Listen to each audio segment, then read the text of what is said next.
in the corner forever, and so I'm really enjoying the new career, and I understand that everything is not on your time but on God's time. So it's like I ain't sitting there saying mother free straight. I ain't getting no time for HL no more. I sitting there saying, but it's a slight detour to get back on path where you need to go. And trust me now, because I actually making HL money now and bank money, we could really invest into these visions and get these shit out. So trust me when I say it, dog. We working, shit coming.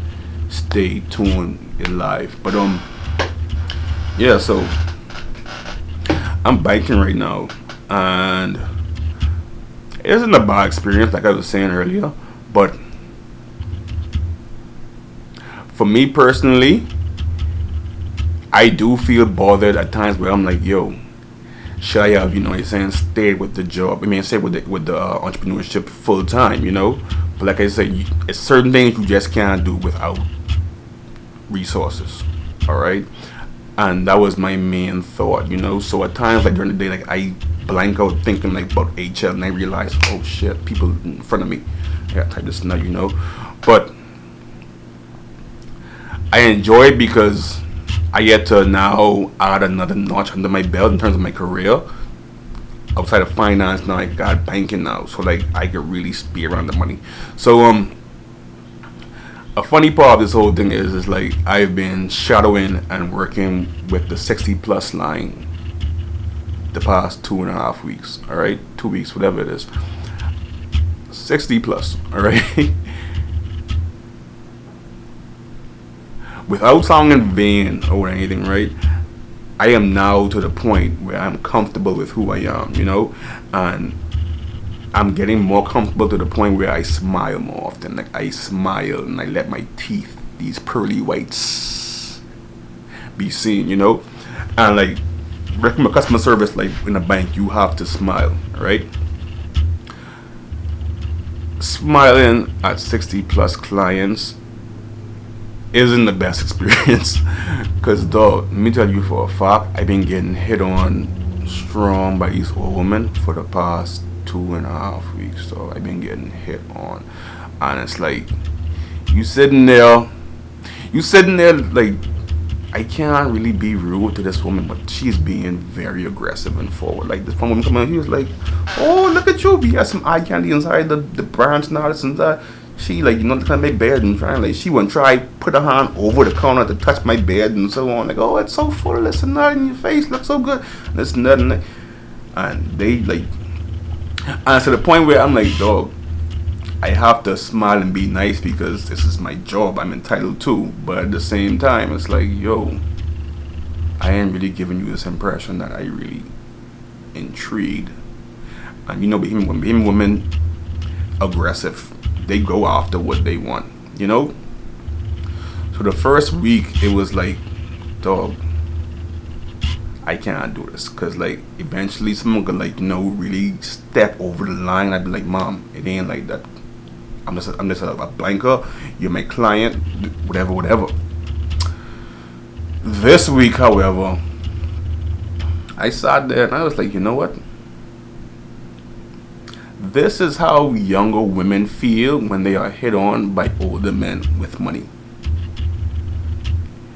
And I sat there and I was like, you know what, boy? I think I'm gonna become a gold digger. I gotta become a gold digger. Not the new age, ashamed of yourself, GOAL digger. The old school gold digger, the GOLD. I gotta start to chase after all these cougars. I ain't gonna lie to you. Like, I think I done fucking with young gals and gals my age, dog. Like, if you ain't 38 and up, I ain't fucking with you, dog. That's how I carrying on now, Dread. So what happening is, boy, like, like client discretion and so on. Like, you have to keep that in mind. But it's like when you see a woman like she, 55, 57, 60-year-old body come through, she have a little hair done up, And you sitting there saying, "My mom, look, she got some looks back in the day. Mom had some looks back in the day. I can't even front, you know." And you looking at that kind of information, and saying she's smiling at you and so on. You see, like, boy, she have $68,000 right now. You sitting there saying, this is pretty intriguing, you know. And that thought maybe like, dog, I could turn into a real hoe. I could turn into a hoe fucking with all these old women. Like they throwing old pussy and things, and I ain't too fond of it, you know what I'm saying? But at the same time, it's like, dog, I understand why gals is want a sugar daddy now, because boy, if it's there and it's available and all they want is some attention and just to be on time, when, you know, I could do that for fucking $85,000. Like I could do that. I don't mind carrying you fucking to the dentist and then into, you know, to the nursing home and shit. But I understood and I was like, but yeah, now I see why. So yeah, PSA, dog, all the guys my age, young dog, you know what I'm saying? It over there. I can't fuck with y'all no more. I want for straight Cougars now, right? They gotta drive a Beamer or a Benz or a SUV. See what I'm saying? They gotta have gold jewelry on. I don't care. And what's crazy is, but you would think that the way how some Bahamians carry themselves, that they are broke. Trust me, Jared. I have analyzed people day in and day out. I'm a observatist. I'm a heavy analyzer of people. I'm a people watcher, so I look at how people look and I try to like think of what they do or what they could be doing, you know what I'm saying? And they come to the fucking wicked and you looking at their account and you like, yo, you with no shape up and just not, but you sitting on fucking 75 right now. What I doing wrong, you know what I'm saying? And yeah, dress. So it's like, you can never sit there and look at no Bahamian and say, but this person broke. And that actually is a fact. Bahamians ain't no broke people. We have money when we need money. When we want it, we have it. See what I'm saying? That's how we just go with our shit.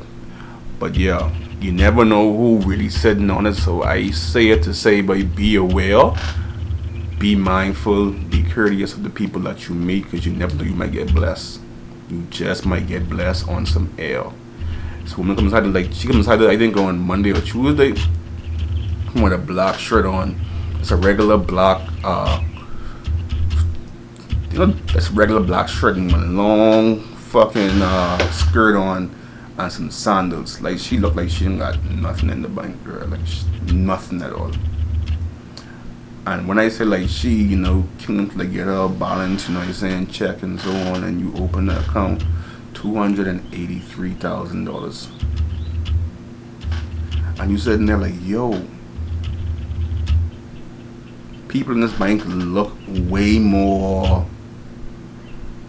bank ready than her, but she probably shitting on half or not even, like probably 3/4 of the bank if they have their side. So I was like, yeah, you really can't sit there and say like people broke down, try to book by this cover. You can't do that, dog. Not over here. So like now I way more open to people, I guess, and like I guess networking and so on, not really knowing who is who. Cause like I said, you never know when a blessing might come. You see what I'm saying? And that's some real shit, Dread. That's some real shit. Like I was saying, like, you know, in terms of progression, I ain't gonna lie to you. I know I haven't been making the most progression in terms of this podcast, and I appreciate everyone who is still watching this pod and coming to me and telling me, yo, this shit good, and they encouraging me to do all my, you know, doing all my advertising and making it bigger and better. And I can say, yes, I have been letting people down in terms of my progression with this show, but I am ready to take it on now in terms of really getting this shit set up. You know, I know from episode 1 I was saying how we're just gonna get out of this room and this house. We're gonna have a studio set up, you know what I'm saying, have the AC and shit, so we ain't gonna be sweating under the lights and all this and that. We actually had bought a backdrop that I have on my bed right now, but I don't have the next leg for it. My brother KG has it, so shout out to KG. You know, that nigga been holding me down. Shout out Maloney as well. But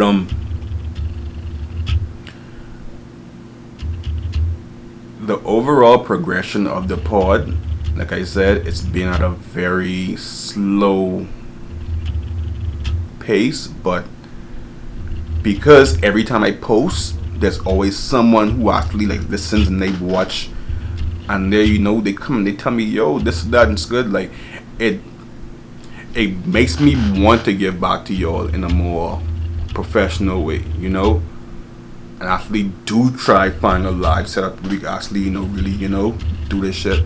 So trust me, dog, I working on it. Like, don't think I sitting there and working. If you know me, dog, my mind is always thinking about what's next. You know, I always think about the next and the bigger picture. All right, you have to.